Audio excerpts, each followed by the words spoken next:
In this video, we will discuss about another important sort of LPP, that is duality.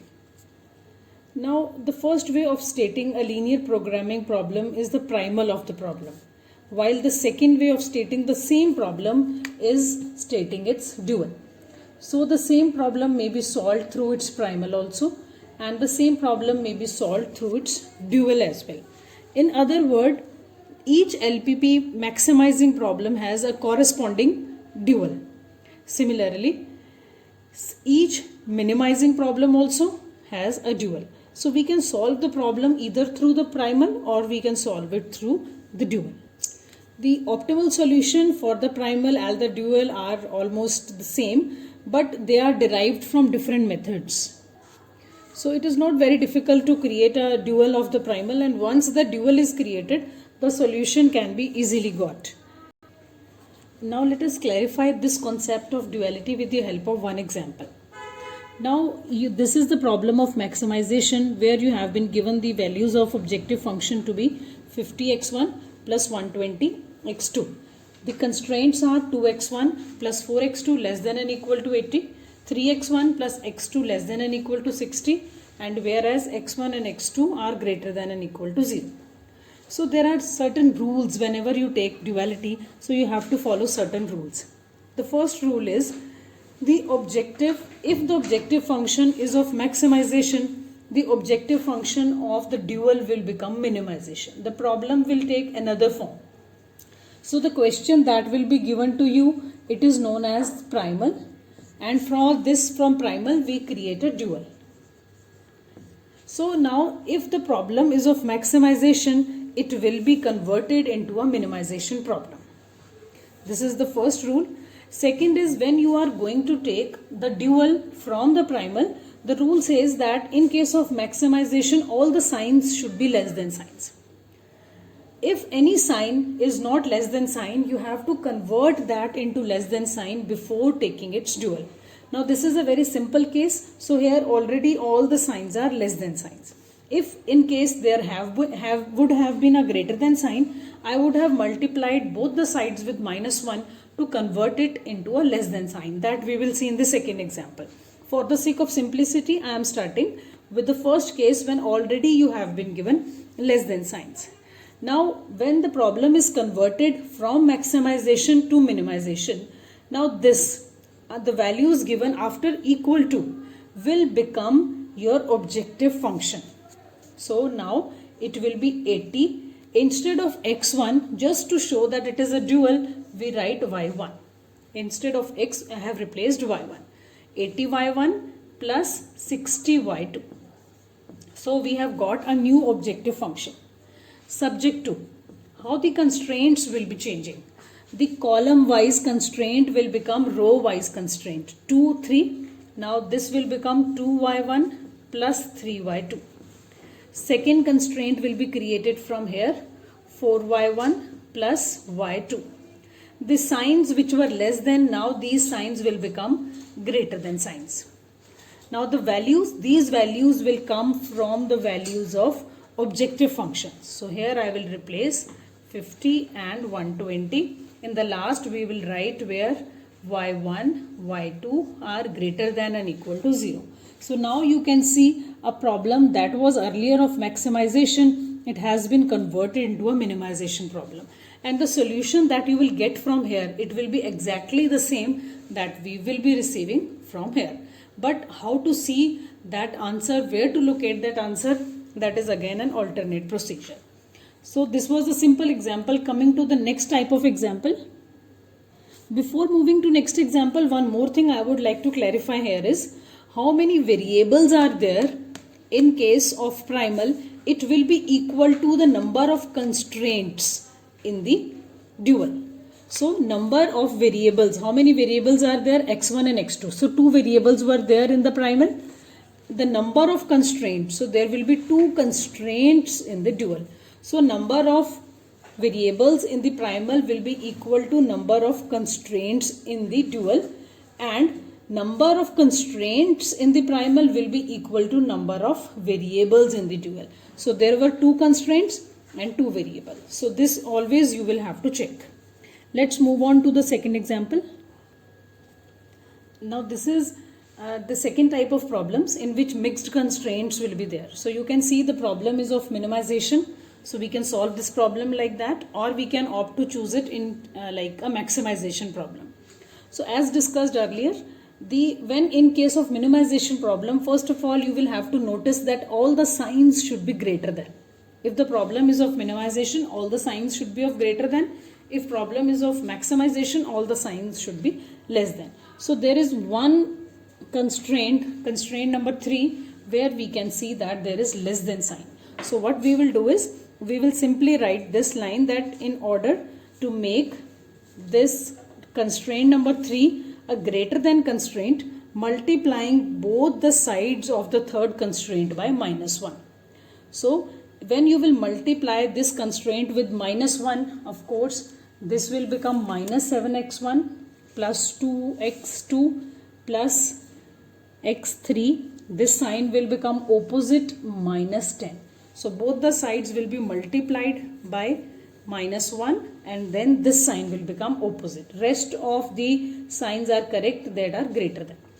So this will become the first step. Now we will take the dual from the primal.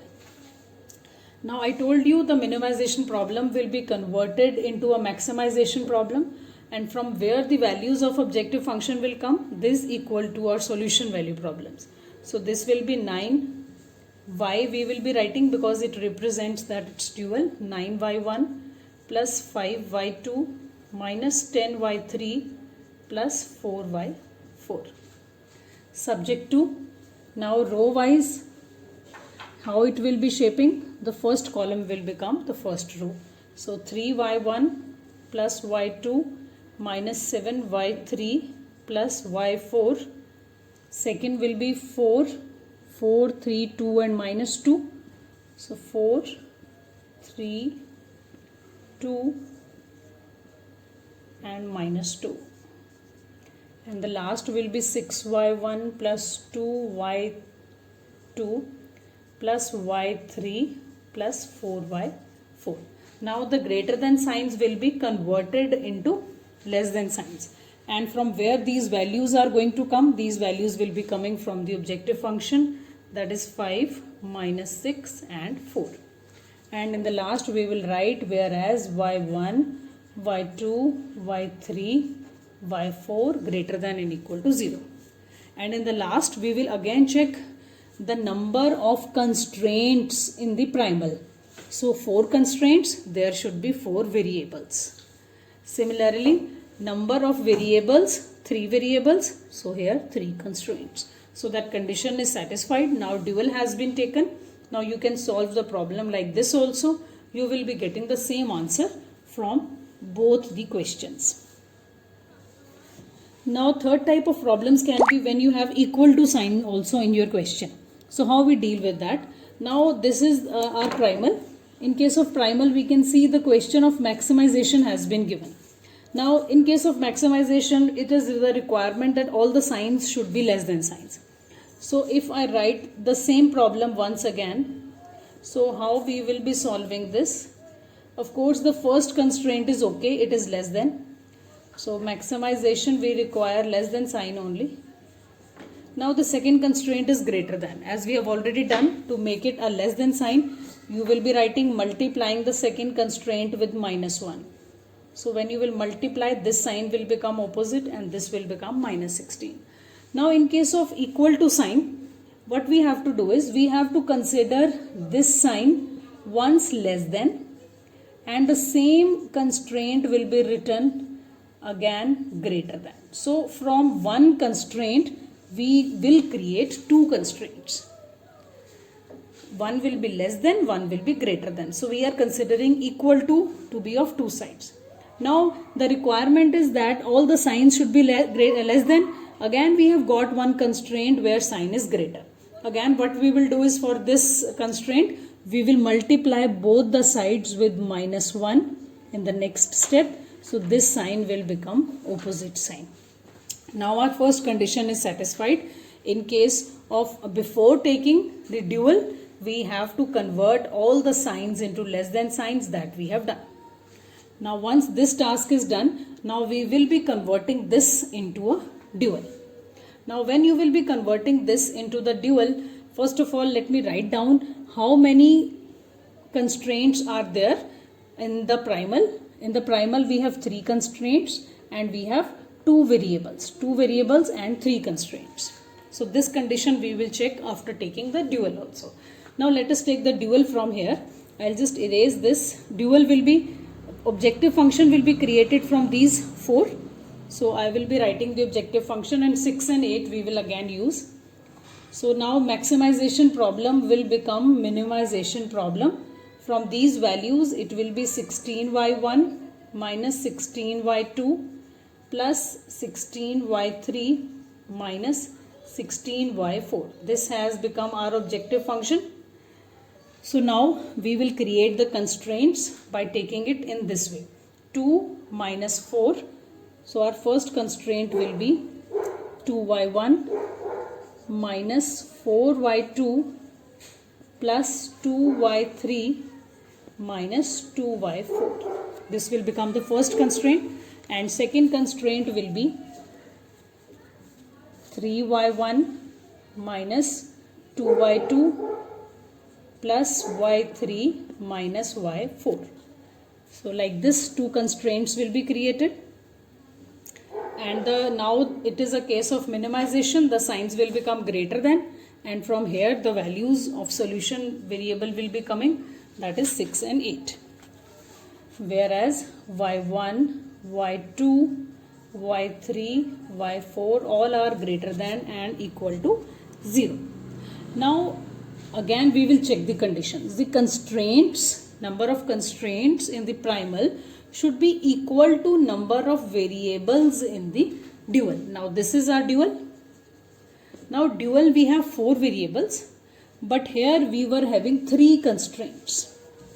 Here there were 2 variables, but 2 variables were there, and here 2 constraints are there. That condition is okay. But here we have 3 constraints, so there should have been 3 variables. It means we have to make these 4 variables, we have to convert them into the 3 variables. Now from where these 4 variables have come? These 4 variables have come because of this equal to sign, because that was converted into 2 equations, one greater than, one less than.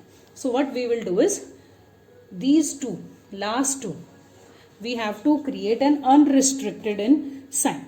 So what we will do is, to fulfill that requirement, we will be putting let y5 is equals to y3 minus y4. y3 minus y4, we will replace y3 and y4, 2 variables, with 1 variable, that is y5. So what will be the impact? The objective function will be 16y1 minus 16y2 plus, if you take the 16 common, inside it will be y3 minus y4. So plus 16y5. This y3 minus y4 will be inside, so this will be replaced by y5. Now subject to, what will be the effect on the first constraint? 2y1 minus 4y2. Again if we take 2 common, plus 2, inside it will be y3 minus y4. That will be replaced with y5 greater than and equal to 6. Same we will do with the second constraint. 3y1 minus 2y2 plus y3 minus y4 will be replaced with y5 greater than and equal to 8.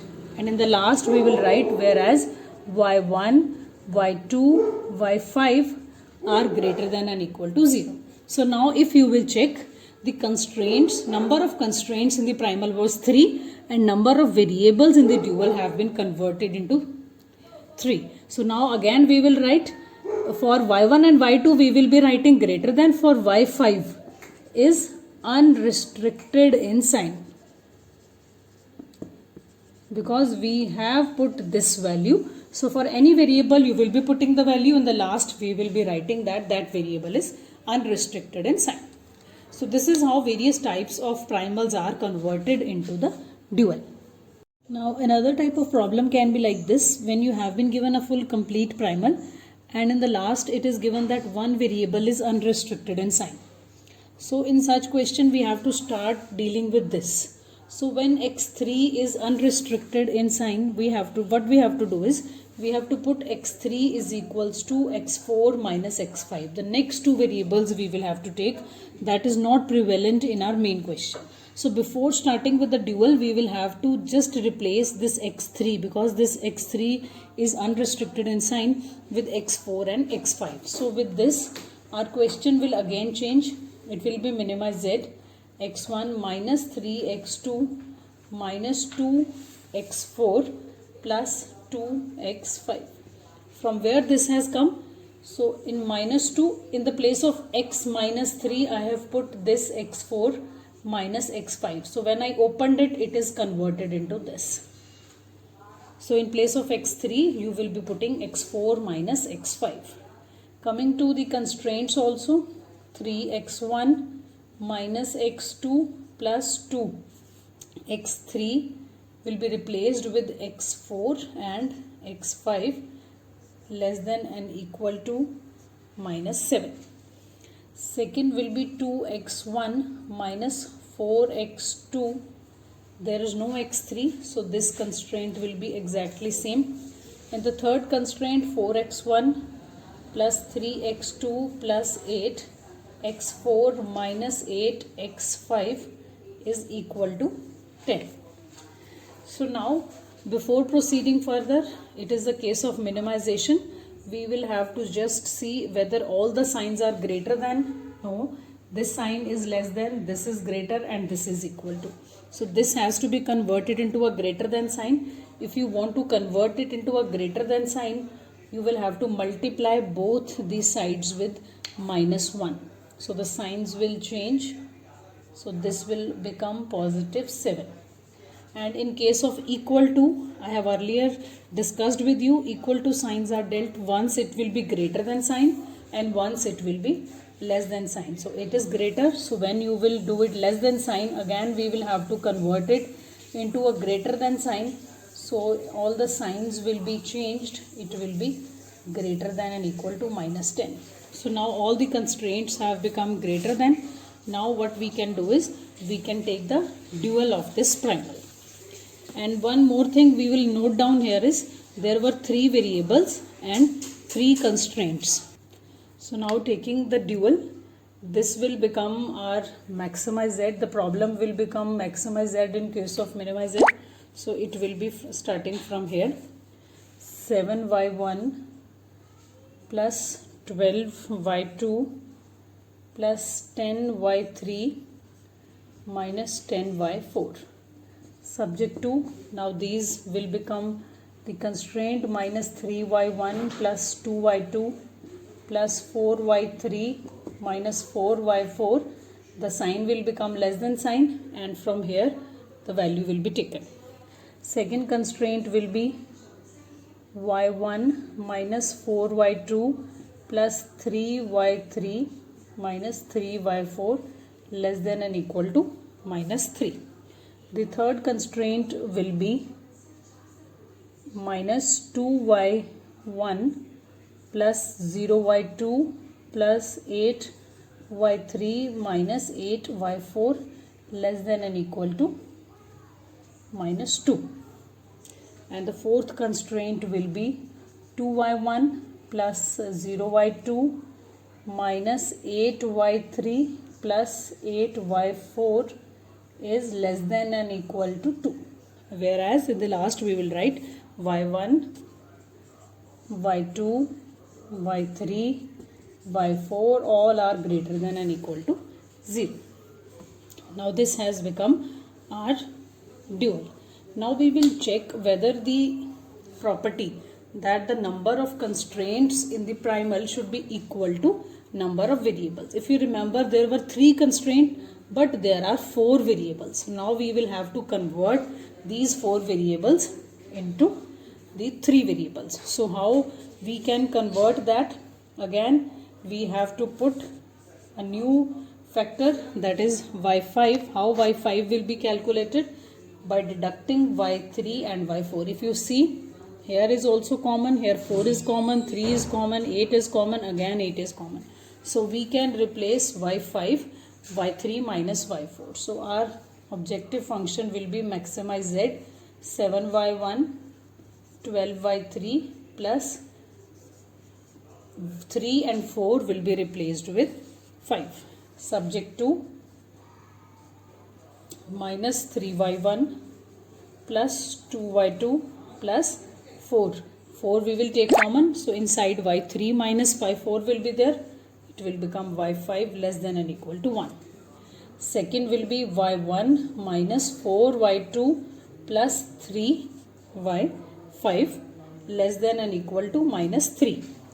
Next will be minus 2y1, 0y2 we need not write that, plus 8y, y3 and y4 will be replaced with y5, that is less than and equal to minus 2.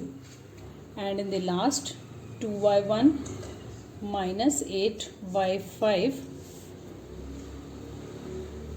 it will be less than and equal to 2.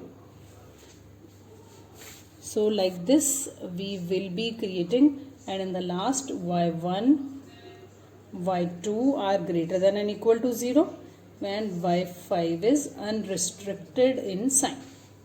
So now still if we look at the things, we have 4 constraints, but there were 3 variables in our primal. So one more thing we can do is, these two equations are exactly same but only with the opposite signs. So what we can do is, if we multiply this equation with minus 1, so these signs will be changed.